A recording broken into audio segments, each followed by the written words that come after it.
license to carry M99, tranquilizers. Well, then what do you do with it, right? Once it was in the cage, it was pretty pissed off. There wasn't much I could do about it. And then what do you do with it? I mean, unless you take it hundreds of miles away and release it, you're not doing any good. Right, because it's going to come right back. So yeah, we went through all that, and one guy I actually, and I'm going to say this out front, I would rather shoot him than anything else, because that's more, and I'm going to say it's more humane, because I know a guy that stuck the bear style traps out, and I went out there with my sidearm. I know you're not supposed to shoot him with a sidearm, but I was on his property, shooting targets. It was target shooting day, and I kept hearing this loud, crazy yelling. I'm like, what in the heck is that? And I just started walking, and once I popped through the clearing, about 50 feet in front of me was one really angry coyote with half a foot. And I, immediately at that point, I felt bad for it, and I immediately put it down. Well, if it had chewed its foot off and got away, it would have been prey for another predator. Yeah, and I told him, I said, don't ever use those again. I can't, don't do that. Yeah. All right, well, that music is signaling that it's a break time. We are going to take about a 6-minute break. We will be back. This is Liberty to Go Freedom Radio. Another day, just like any other. Out of the blue, it turned to horror. How could they? Why would they? The innocent suffered hell's inferno. A senseless act that goes unforgotten. How could they? They will pay when the ego cries. When the ego cries. When the ego cries. When the ego cries.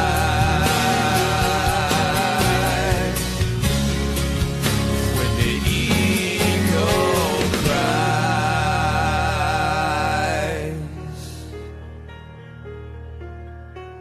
Out of the ashes came a tempting vengeance, but we are focused, we seek redemption. We are free, we'll stay free. All they've done is make us stronger. The sleeping giant is asleep no longer. If need be, we'll die free. When the ego cries.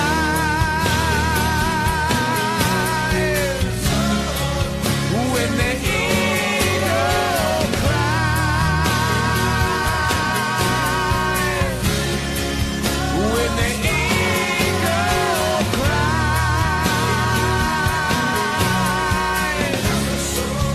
When the ego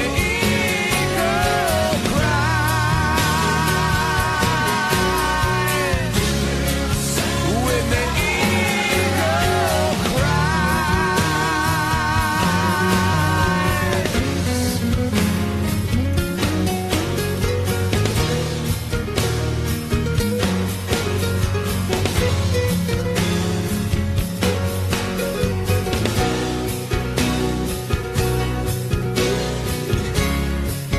When the ego when the ego cries.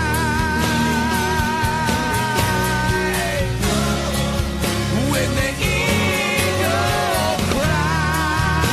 They found and made us stronger. When the ego cries, we will sacrifice. When the ego cries for freedom's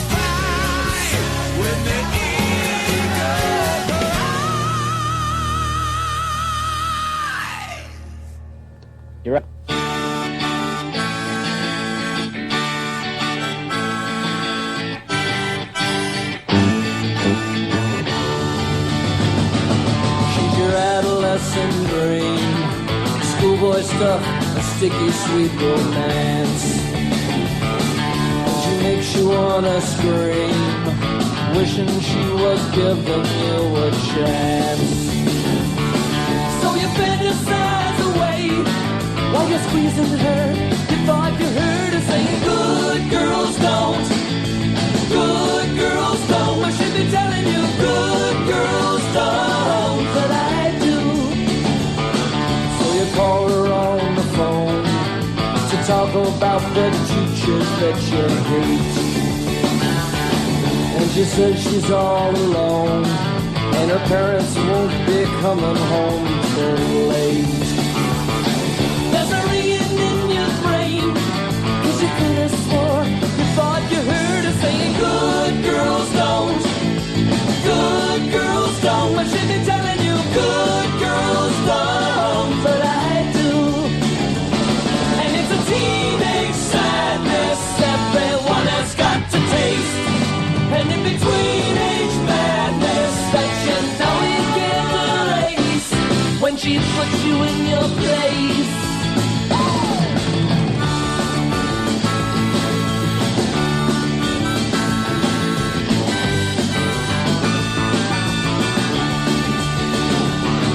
You're alone with her at last, and you're waiting till you think the time is right.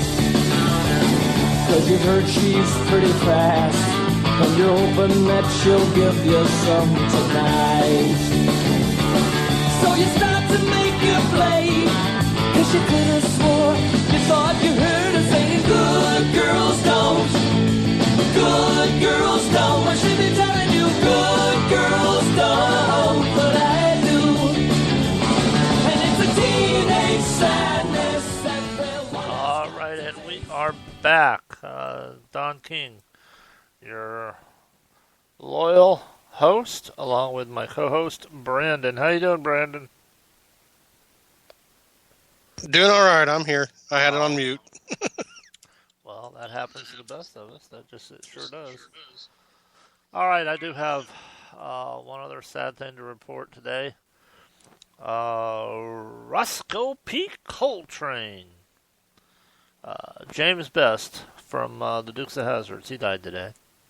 He's 88 years old. I mean, he was an accomplished actor, but of course his most beloved role was that of Roscoe P. Coltrane. Kind of Boss Hogg's supposed to be Muscle Man, but it kind of is dunce. But I mean, he played that role. He said that it was just a fun role to play, and he was big in westerns in the 50s and in the 60s. He acted in over 80 movies and 600 television shows. Says he appeared on everything from Alfred Hitchcock Presents to The Andy Griffith Show to Flipper.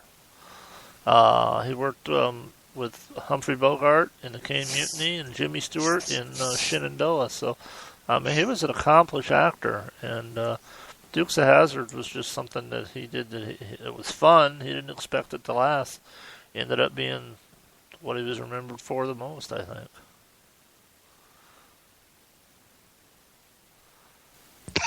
Yeah, he's gonna be a missed man. That's for sure.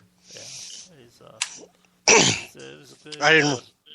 he made the show fun because you always like to see the Dukes get the best of him, and they always did every episode. So I knew he was getting up there in age. I didn't realize he was actually that far up there.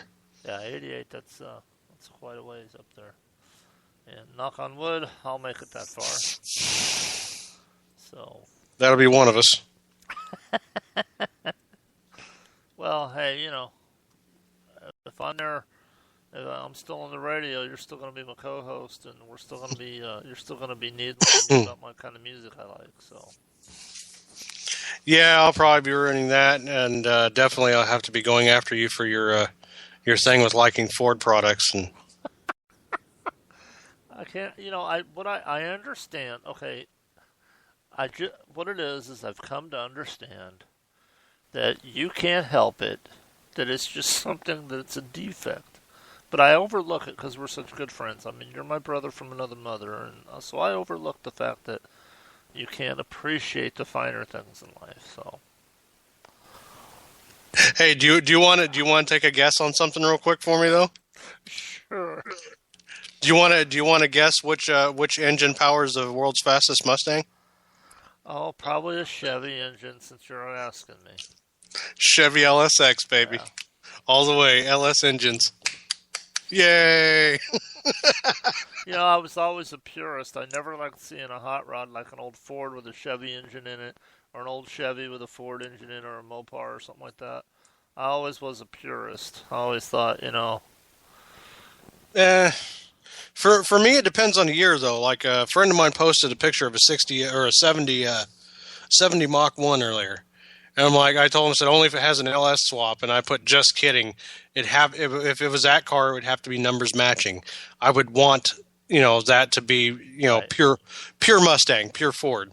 right. Now, like with these Fox bodies and stuff like that, they're literally, and I'm not going to lie, they're basically taking, the better of the two, the better of the both, of both worlds. They're taking the tried and true and very easily horsepower made LS engine and sticking it into a body that will hook.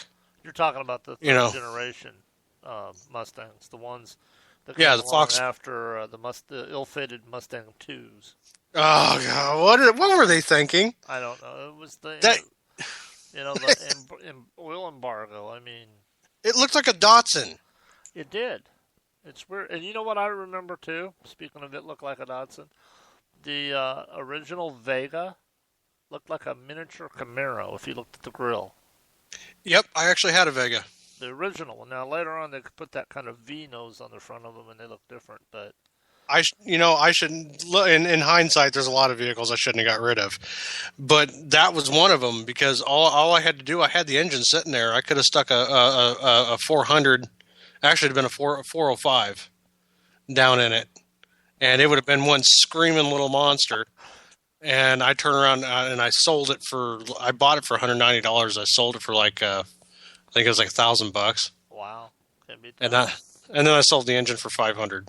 Usually cars aren't a very good investment. So, but I don't know. you I remember? just go ahead. Go. No, I was just gonna say. You remember the Dodge or not Dodge? The Mazda Miatas. Yes, the one that come with a matching purse. Yeah, the little bitty two-seated convertible. There was a company out in California that was taking 428 Cobra Jet motors and putting down in them. And I was like, that's like putting I don't know, say a Harley engine on a skateboard. I Hey, mean, hey, there's a guy here that I know. Uh, they just finished his car actually, the conversion. It's actually it's not the new one. It's the original Mini Cooper uh-huh. with a turbocharged Hayabusa crotch rocket engine in the back. Wow. That thing is ridiculous. It will not stay on the street. It's all over the Well, road. the Mini Cooper's not a whole lot heavier than some motorcycles. So, I mean, let's be fair. Not Well, a whole lot of car there. think about the project that we did in high school in auto mechanics. We took a two-wheel drive '86 Blazer. Uh-huh. We dropped it on. We dropped it basically around its frame. It had no clearance, and we took a power glide, 3-speed power glide, Uh-huh. 2-speed power glide. Sorry, I'm 3-speed. I'm thinking it's around a tree from a '70 C10. I was working on one earlier, uh, and it had actually an engine out of a dirt track car in it. A buddy of ours had donated the engine, and we stuck it in this thing, and it even the shop teacher, old Bardwell, was having a blast in it. Wow. Yeah. When you drop So something that low, though, I've ridden in vehicles that are dropped that low. The ride is horrible. you haven't You ridden feel in mine. you feel everything, don't you? No, you haven't ridden in mine. My shocks and strut. I got shocks and struts on my car. I have adjustables. The only reason why you feel any bounce or any or real stiffness in that car is because I have my springs are very, very heavy. Uh, I rode in one. Somebody had a little. It was either a Chevy S10 or